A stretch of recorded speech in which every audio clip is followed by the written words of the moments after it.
warahmatullahi wabarakatuh. Waalaikumsalam warahmatullahi wabarakatuh. Kita awali diskusi persiapan PAS tema 5 dengan bacaan basmalah. Bismillahirrahmanirrahim. Bismillahirrahmanirrahim. Rabbi shrah li sadri wa Sadri wa yassir li amri wahlul 'uqdatam min lisani yafqahu qawli. Amin. Baik, kita mulai dari PPKN. Untuk PPKN ini ada 20 soal. 20 soal di mana untuk pilihan gandanya sekitar 10 kayaknya ya. 10, kemudian 7 isian, kemudian 3 urean. Maka Ustadz harapkan untuk pengerjaan isian yang bisa dimaksimalkan. Nanti beli isi dan tembak mah. Fit mikrofonmu mbok matiin dulu. Siap. Oke, sambil Ustadz share screen sebentar ini ya.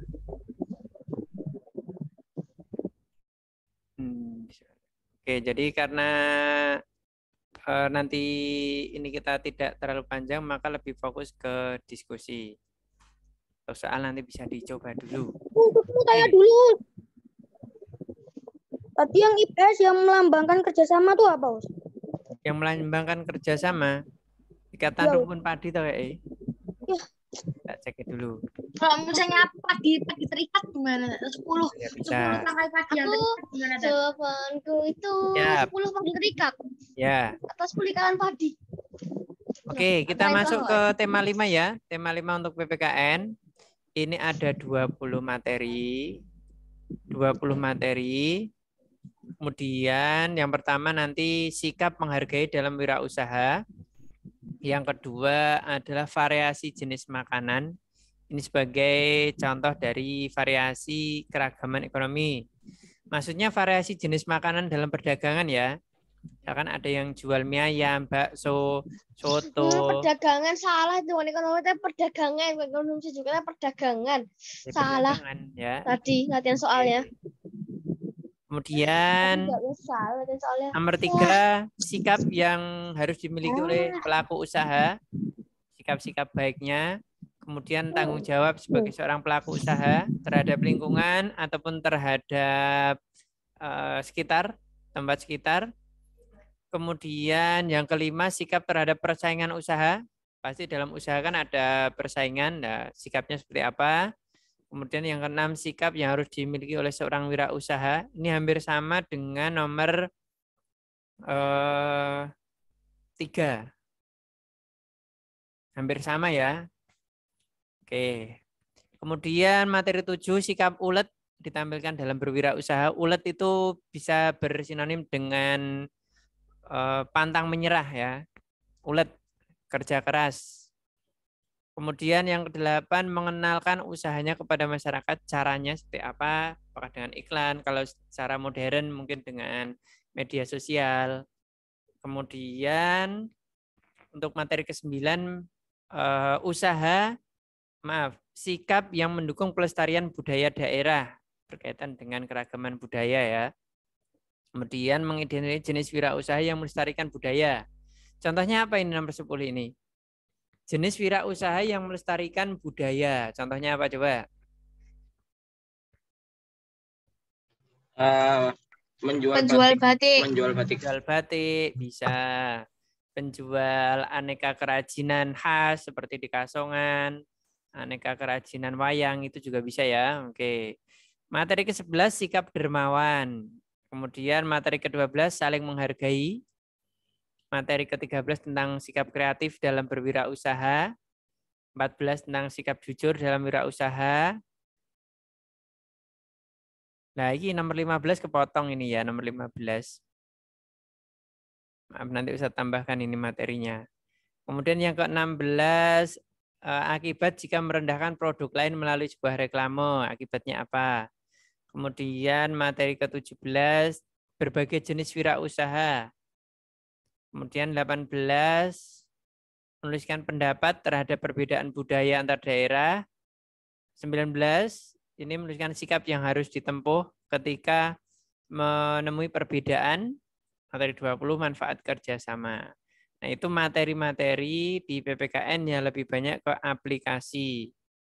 Contoh soalnya sudah Ustadz buatkan sedekat mungkin dengan kisi-kisi ini ya. Oh, ini nomor 15 materinya ini ya. Jadi nomor 15 silahkan ditambahkan di sampingnya. Ditulisi. Jadi mengidentifikasi keragaman budaya. Mengidentifikasi keragaman budaya. Nomor 15 itu kan peserta didik dapat mengidentifikasi keragaman budaya. Tambahkan sampingnya keragaman budaya. Misalkan ini Ustadz ambil dari buku tema. Ada tarian, kemudian asalnya dari mana. Coba ini Ustadz ambil dari yang terkenal-terkenal ya. Tari pendet dari mana tari pendet? Bali. Tari serimpi? Jawa Tengah. Jawa Tengah. Tari reog? Ponorogo. Ponorogo mana Ponorogo? Barat. Jawa Timur. Jawa Timur. Kalau ondel-ondel, dari mana ondel-ondel? Barat. Jogja. Ondel-ondel loh. Jakarta. DKI Jakarta. Oke. Ini ya beberapa jenis tarian dan asal daerahnya. Ini termasuk keragaman budaya ya. Oke, ada yang ditanyakan dulu untuk PPKN? Nanti latihan soalnya silakan dicoba dulu.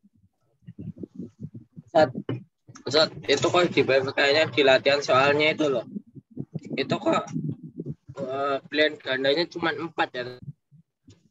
Oh, di latihan soal ya? Memang Ustadz buatkan 4. 4 aja pilihan gandanya. Yang lain kan isian biar mencoba mengisi gitu ya. Habisnya IPS isian semua, Tat. Ya. Uraian. Jadi untuk PPKN dan IPS di tema 5 ini Ustadz dibuat isian dan juga uraian. Biar nanti ingat kalau menulis yang dituliskan gitu ya. Kalau tinggal memilih kan kadang lupa gitu ya. Oke, jadi kalau menulis itu nanti ingat pasti, oh kemarin aku nuliskan jawabannya ini, ada kalimat ininya gitu. Oke, itu untuk PPKN. Berarti kenapa nggak pas ulangan dibuat isian semua? Buat isian semua. Kalau dibuat isian semua kasihan nanti kalau salah ya. Kalau salah langsung salah. Dulu gitu loh, tadi dulu pas kelas 2 itu inget banget semua isian semua. Isian Korean. Ya nanti kapan-kapan bisa kita coba ya. Oh, jangan sobat nanti. Jangan. Kali aja. Jangan. Biar masuk ke Latso IPS. wae, Tat. Latso wae, Oh, ya, Tat. kalau pas Besok latso kapan-kapan itu pas latso itu, Tat. Oke, Isian. siap. Itu apa, Kemudian Tat? untuk IPS ini ada 14 soal. Jadi jumlahnya 14. Kemudian pilihan gandanya 10, kayaknya 9 kalau nggak 8 ini ya. Jadi untuk IPS. Nah, ini IPS terakhir ASEAN ini ya di semester 1. Nanti semester 2 juga ada ketemu lagi kayaknya. Oke. Yang pertama berkaitan dengan organisasi di kawasan Asia Tenggara. Oke, Mas Albani? Menganalisis organisasi yang ada di kawasan Asia Tenggara. Kemudian menganalisis makna logo ASEAN, keluar lagi ya. Kemudian menganalisis pabrik kerjasama ASEAN. Jadi nanti tolong dicermati lagi. Kemarin ada berapa pabrik yang dibangun oleh kerjasama ASEAN? 6. 6. 6 apa 5? 5. 5. Mana saja itu? Malaysia, Singapura, terus Thailand. Indonesia, terus Thailand, terus Aceh Fertilizer Project, pabrik pupuk yang terletak di negara mana? Aceh Malaysia. Fertilizer Project itu pabrik pupuk yang terletak di negara mana? Indonesia. Indonesia. Oke, Aceh. Kemudian pabrik pupuk yang kedua, Urea Malaysia. Project di mana? Malaysia. Ya, kemudian ASEAN Copper Fabrication Project atau pabrik industri tembaga di negara mana?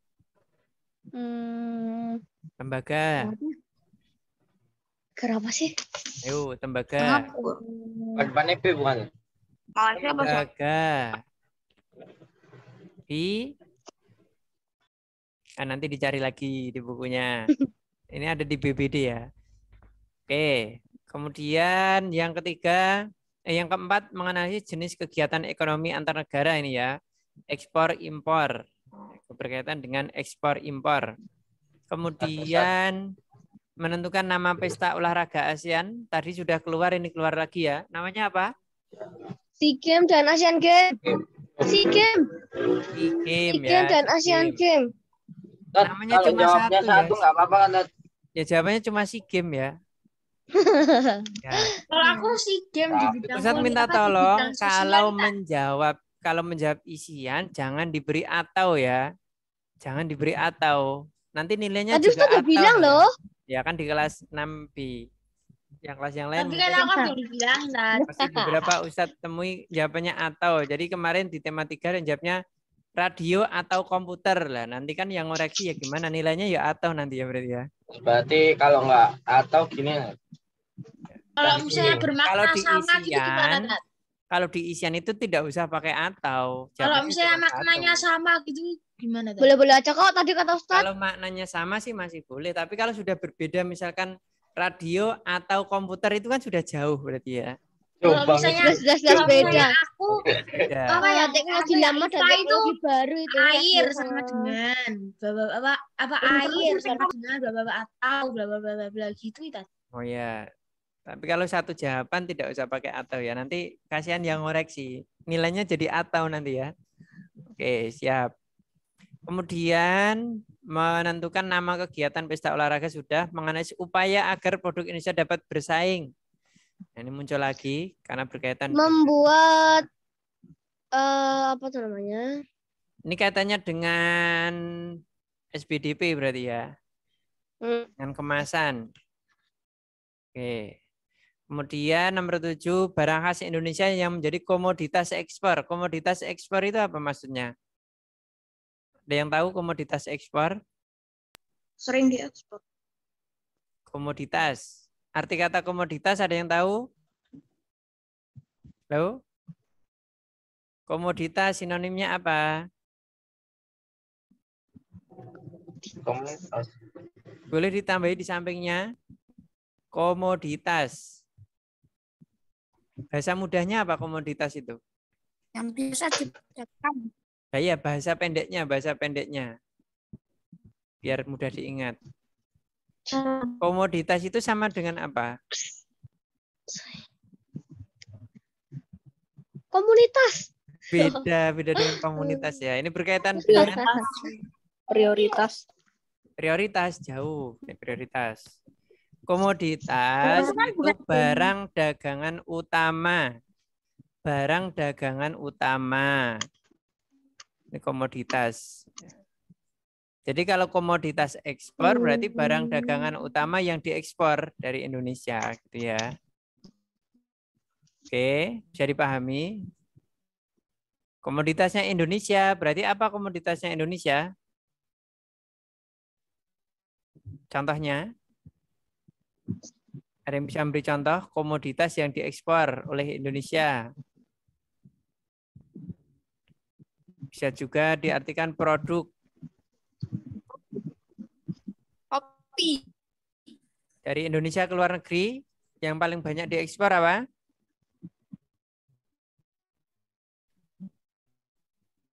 Halo. Kopi luwak. Kopi luwak. Iya, kopi luwak bisa. Kemudian Rempah-rempah. Kopi. Kemudian apa lagi? Rempah gitu Tat. Maaf. Contoh komoditas dari Indonesia itu contohnya teh. Kalau barang-barang tambang seperti batu bara, itu ya. Oke, itu untuk komoditas khas. Kopi. Minyak bumi. Minyak bumi kalau Indonesia masih impor ya, belum bisa ekspor. Kopi luwak. Oke, lanjut kemudian ke kegiatan impor. Impor itu kegiatan apa impor? Mengambil barang. Mengambil. Beli. Atau mengambil. Mengambil ya. Mendatangkan barang dari luar negeri. Ini mendatangkan barang untuk mencukupi kebutuhan, namanya impor ya. Kemudian yang ke-9 menganalisis tentang adanya MEA. Ini berkaitan dengan manfaatnya adanya MEA. MEA apa MEA? Apa tuh? Ayo, MEA itu singkatan dari apa?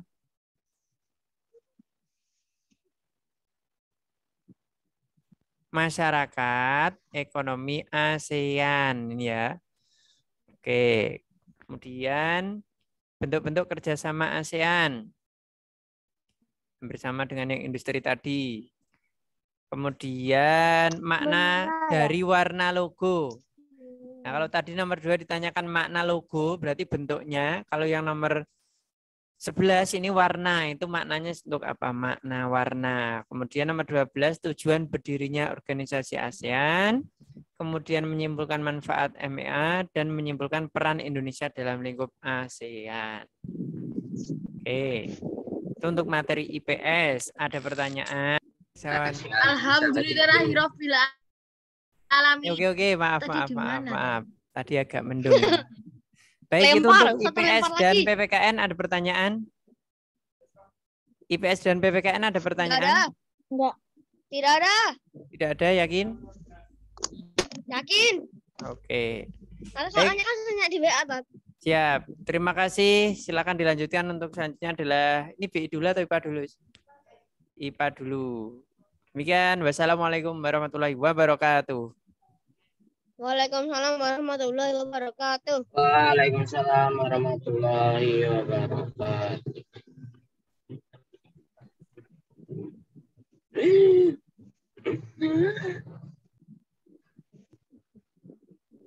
Rafid, Apa? Rafid. Apa, Coba Be? contohin ambekan berat. Tolong contohin ambekan berat.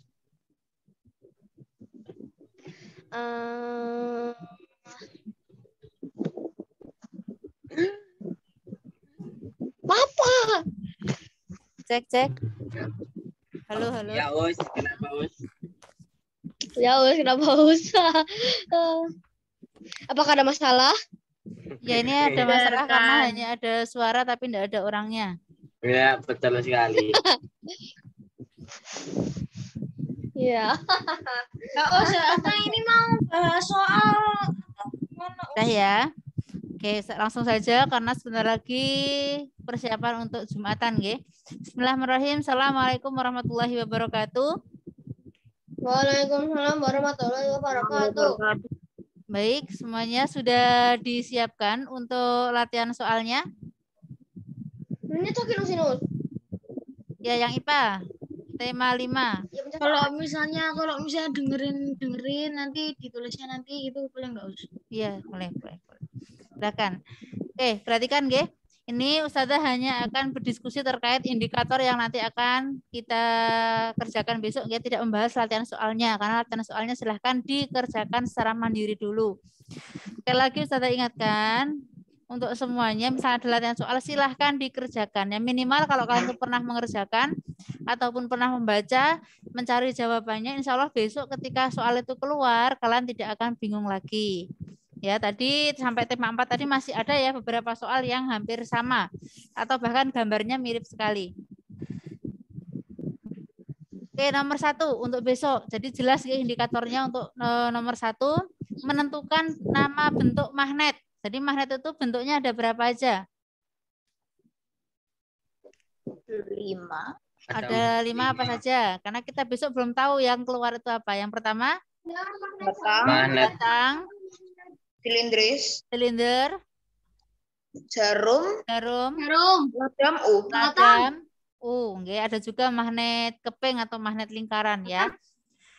Itu untuk nama dan bentuk magnet. Kemudian yang kedua, meletakkan simbol kutub magnet dengan tepat. Jadi misalnya ada magnet batang. Ya, ini ada magnet seperti ini. Ini tangannya Ustazah di sini. Kutubnya itu yang bagian mana? Bagian ujung atau bagian tengah? Ujung. Iya, bagian ujung ya. Jadi itu meletakkan simbol kutub magnet dengan tepat. Jadi kutub magnet itu yang mana?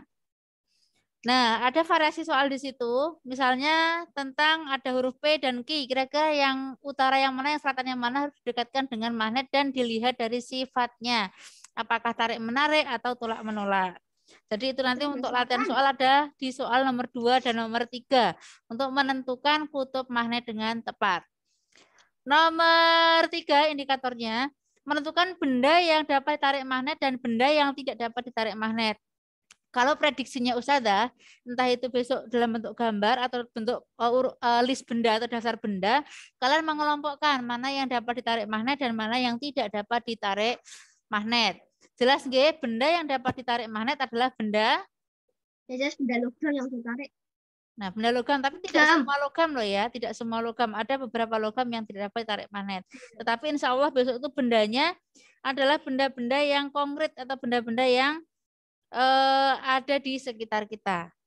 Lanjut untuk nomor 4. Penyebab percobaan gaya magnet dapat menembus benda. Alasan gaya magnet dapat menembus benda apa? Benda harus bagaimana? Harus benda yang bagaimana? Benda yang tipis. Artinya apa? Artinya gaya magnet itu harus melebihi medan magnetnya itu melebihi dari ketebalan benda yang ditembus. Jadi kalau misalnya bendanya terlalu tebal, otomatis gaya magnetnya tidak mampu untuk bisa menarik benda yang ada di atas pembatasnya. Itu nggih. Jadi misalnya bendanya tebal, otomatis gaya magnetnya tidak dapat melebihi. Jadi harus benda yang tipis sehingga gaya magnetnya dapat melebihi ketebalan benda. Selanjutnya untuk kisi yang nomor 6. Menjelaskan cara pembuatan magnet dengan gosokan. Ini jelas ya, dipelajari gosokan. Cara pembuatan magnet dengan gosokan. Yaitu dengan cara apa?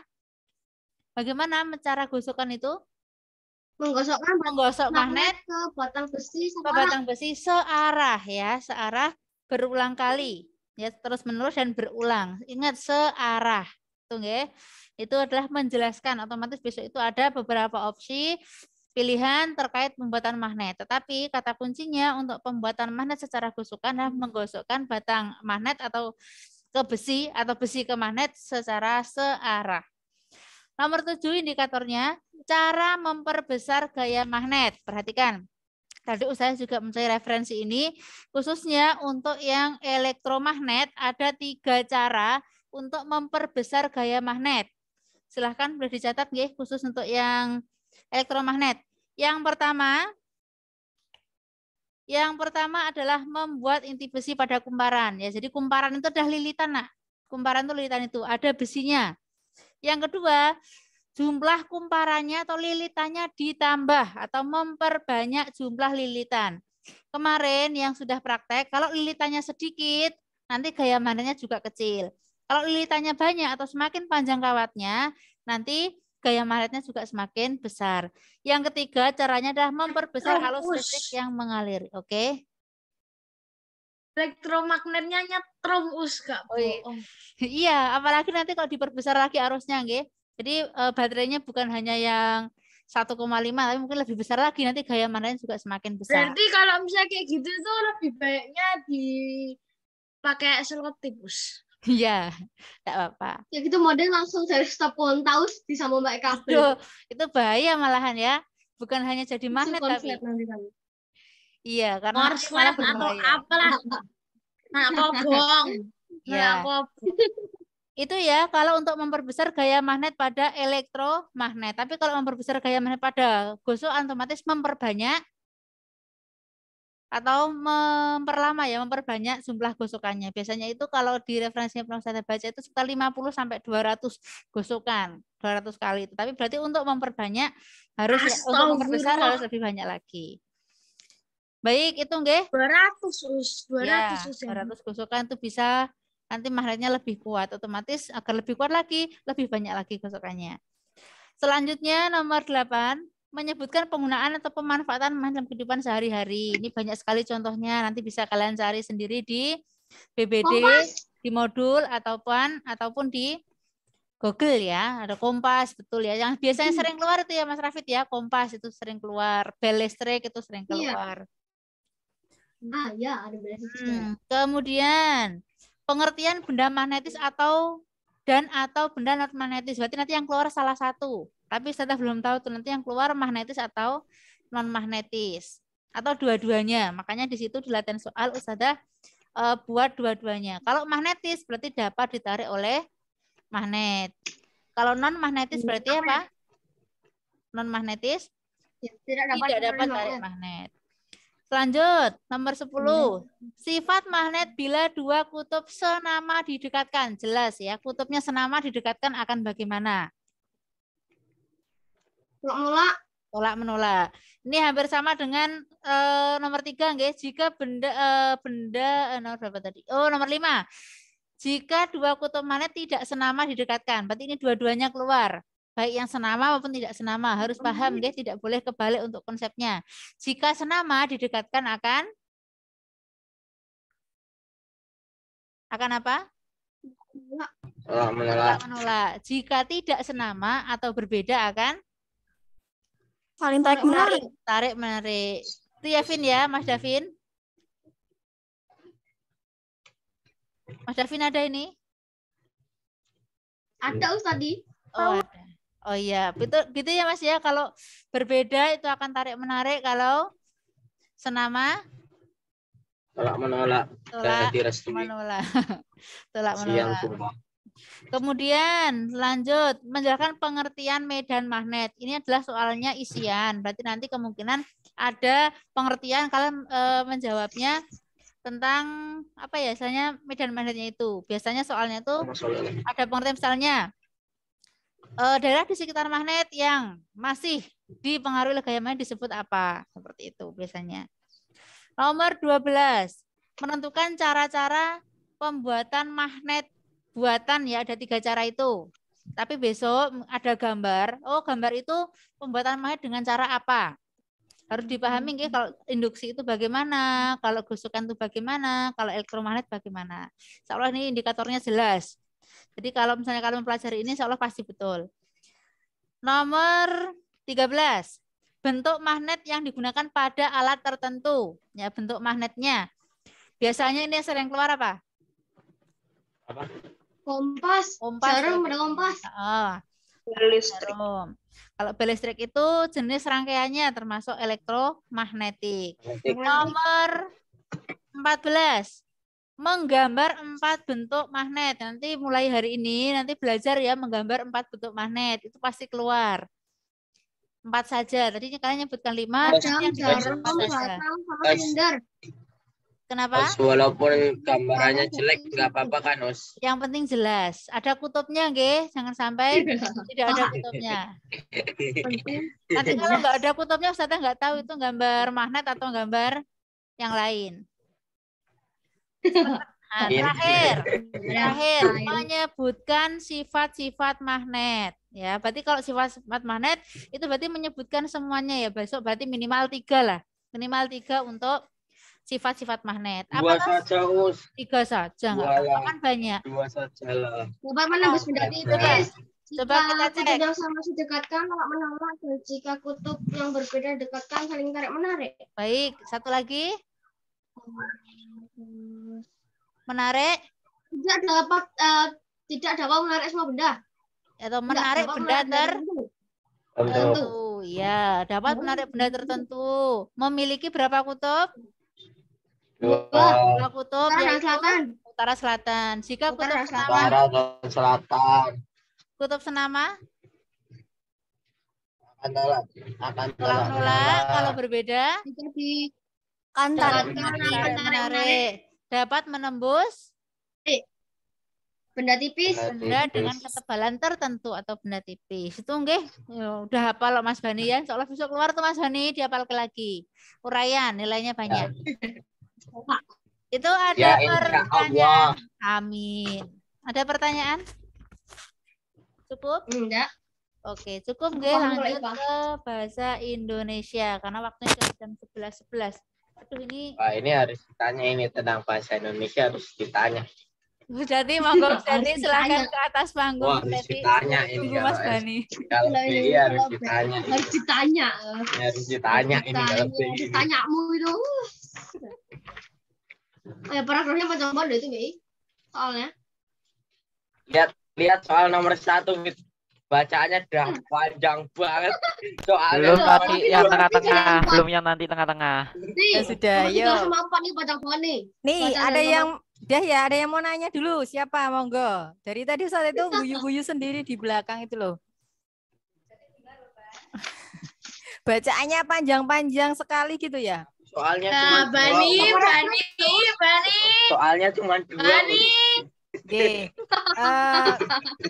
Ya, tujuannya Ustazah biar kalian itu terbiasa untuk membaca ya, biar keterampilan literasinya semakin meningkat, gitu ya. Walaupun besok mungkin soalnya bacaannya tidak sepanjang yang Ustazah kasihkan, kan nggak ada ruginya juga membaca, gitu ya. Kita mulai nggih untuk bahasa Indonesia tema 5 yang terakhir. Nah, ini sudah pungkasan nggih, pamungkas. Insya Allah materinya tidak banyak nggih. Hanya seputar formulir saja. Jadi tadi sudah Ustazah sampaikan di kelas 6C, tidak ada kata baku lagi, tidak ada kalimat efektif lagi. Yang perlu kalian pelajari nanti. Eksplanasi dan formulir. Ya sudah nggak ada, teks eksplanasi juga nggak ada ya. Yang ada hanya formulir. Kemudian ada bacaan yang berkaitan dengan kegiatan wirausaha. Jadi besok jangan kaget ya, jangan heran kalau nanti ada bacaan-bacaan yang berkaitan dengan tema 5 yaitu tentang wirausaha. Itu nggih. Ada kalimat utama, ada gagasan pokok, kemudian ada mengartikan kata tertentu, kemudian menjawab pertanyaan dengan kata tanya kapan dan bagaimana. Itu ya, itu yang berhubungan dengan bacaan. Kemudian materi yang kedua yaitu berkaitan dengan formulir. Tadi sudah Ustazah sampaikan di 6C juga nggih. Yang perlu kalian pelajari kembali tentang formulir adalah 1, pengertian. Di PPD kalian sudah ada. Yang kedua, manfaat atau kegunaan formulir juga dipelajari kembali. Yang ketiga, cara menulis formulir yang benar, gitu ya. Cara-caranya atau petunjuknya sudah ada di situ. Yang keempat, jenis-jenis formulir ya, yang sudah kita pelajari kemarin ada 1, formulir pendaftaran. Ya, yang kedua ada daftar riwayat hidup. Yang ketiga ada formulir pengiriman barang, gitu ya. Kemudian ada wesel pos. Kemudian ada kalau kita pergi ke bank, pengen menabung atau pengen transfer, kalau kita tidak menggunakan ATM atau tidak menggunakan mobil banking mobil atau mobil banking itu, kan yang pakai manual juga ada, yaitu juga ada formulirnya. Namanya slip setoran ya, bisa digunakan untuk transfer, bisa digunakan untuk menabung gitu ya. Ada juga slip penarikan kalau kita mau mengambil uang tetapi tidak pakai ATM gitu nggih. Itu namanya formulir yang ada di bank gitu ya. Itu beberapa contoh jenis formulir. Kemudian kalau Ustazah lihat indikatornya, kemungkinan besar nanti di soal uraian nomor 19 dan 20 itu nanti kalian praktik secara langsung mengisi formulir ya. Entah itu nanti daftar riwayat hidup atau formulir yang lainnya. Yang perlu diperhatikan untuk yang nomor 19 dan 20 cara pengisiannya yang benar nggih. Tidak ada singkatan, kemudian apa saja yang perlu dituliskan, cara menuliskan tempat itu yang menggunakan huruf kapital, gitu-gitu ya, itu perlu diperhatikan. Kemudian yang untuk nomor 18. Gimana? Kan pakai lembar jawab tuh nanti gimana ujungnya? Ya nanti kita lihat dulu ya. Kalau di soal yang tahun-tahun kemarin punya kakak kelas, itu di soal itu sudah ada bentuk formulirnya. Atau kalian tinggal mengisi, nanti dilihat saja. Kalau misalkan bisa dipindahkan ke lembar jawab, bisa dipindahkan. Tetapi kalau tidak bisa, berarti khusus bahasa Indonesia mengerjakannya mungkin langsung di lembar soal. Besok kita lihat dulu soalnya nggih. Saya juga belum... Saya juga belum lihat soalnya lah, ini soalnya masih tertutup ya, masih tersegel jadi belum bisa dilihat. Besok pagi saja kalau sudah di kelas nanti kita lihat dulu seperti apa gitu nggih. Itu ya tentang formulir nggih. Kemudian yang nomor 18 ini yang enggak kalah penting. Di indikatornya itu tertulis melengkapi kalimat dengan tanda baca. Nah, Ustazah juga enggak tahu secara jelas ya tanda baca yang dimaksud apa. Tetapi yang sudah kita pelajari di BBD itu ada tanda titik, kemudian ada tanda koma nggih, dan satu lagi tanda titik 2 ya, tapi titik 2-nya belum Ustazah jelaskan. Ini sekalian Ustazah jelaskan saja. Coba kamu lihat soal nomor 18. Langsung saja nggih yang nomor 18 ya. Nyicil 1 nomor saja. Itu ada 5 kalimat yang semuanya belum ada tanda bacanya. Coba kita lihat nggih. Yang nomor A atau 18A. Itu yang perlu ditambahkan di situ tanda baca apa? Ibu membeli gula pasir, terigu, dan margarin. Berarti yang perlu ditambahkan di situ tanda baca apa? Koma. Ada titik jelas ya, titik nanti di akhir kalimat. Tanda komanya diletakkan di mana? Ini salah satu fungsi tanda baca koma ya. Ya. Setelah gula pasir, terigu, koma, margarin dan margarin. Ya. Ada tanda bacanya diletakkan setelah gula pasir nggih. Gula pasir koma, terigu koma, dan margarin titik. Itu ya. Itu salah satu fungsi tanda baca koma digunakan untuk memerinci atau merincikan kalimat yang ada penyebutan. Kemudian yang B. Us nggak ada titik duanya tuh, Us. Kalau yang A ini kenapa kok nggak ada tanda titik dua? Ibu membeli titik dua gitu. Coba dibedakan dengan yang B. Coba dibedakan yang B. Kalau yang B itu ada tanda titik duanya enggak kira-kira? Kakak membutuhkan peralatan melukis, kanvas, cat air, dan kuas.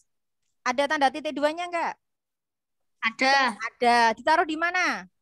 Setelah melukis. Ya, setelah melukis. Jadi dibedakan ya. Kalau ada tanda titik dua, berarti kalimat atau kata-kata yang sebelum dirinci itu harus dituliskan dulu.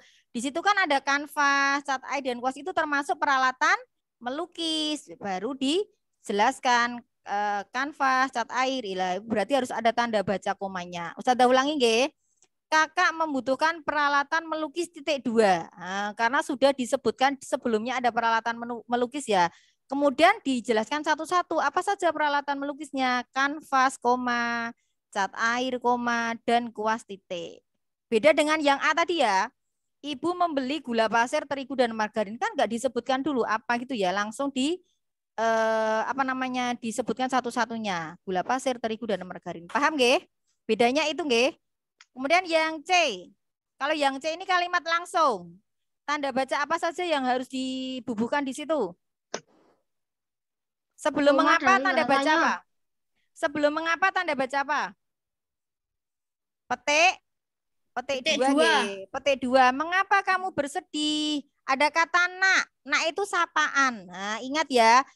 Tanda baca koma salah satu fungsinya adalah digunakan sebelum kata sapaan. Berarti tanda petik, mengapa kamu bersedih, koma, nak. Nah, karena ada kata mengapa berarti tanda baca apa setelah nak? Tanda baca? Tanya.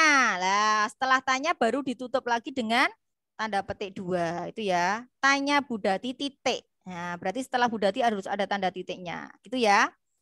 Kemudian yang D, siapa yang mau mencoba? Kalau tadi ucapannya di depan, ini ucapannya di belakang. Budati berkata, besok akan diadakan ujian praktik sholat. Berarti tanda bacanya yang harus diletakkan di situ apa saja? Koma. Ya, komanya di mana? Setelah berkata. Ya, setelah berkata koma. Kemudian ada tanda baca lagi sebelum besok apa? Petik dua. Petik dua. Besok akan diadakan ujian praktik sholat titik terus petik dua. Itu ya. Ini sudah kita bahas kemarin nggih di buku PBD ada, nanti diulang kembali. Kemudian yang terakhir yang E, letakkan sepatumu di rak sepatu Kak, perintah Pak Abi. Nah, berarti itu tanda bacanya apa? Petik dua di awal, habis ya, itu petik dua di awal. Kemudian sebelum Kak harus ada tanda koma. Karena ini kalimatnya berupa perintah, berarti setelah Kak tanda baca apa? Pentung. Tanda seru ya, bukan tanda pentung ya. Kalau kita bilangnya pentung itu hanya untuk mempermudah, tapi bakunya tanda seru. Setelah tanda seru, tanda petik dua, perintah Pak Abi titik, gitu ya. Itu cara meletakkan tanda baca jika digunakan dalam kalimat langsung. Ada yang mau ditanyakan dulu tentang ini? Ini kalau dulu ujian sekolah keluarnya di soal uraian nomor 45. Nih, mesti keluar seperti ini, itu ya. Lah besok tanda bacanya apa ya? Soalnya berapa banyak, Us?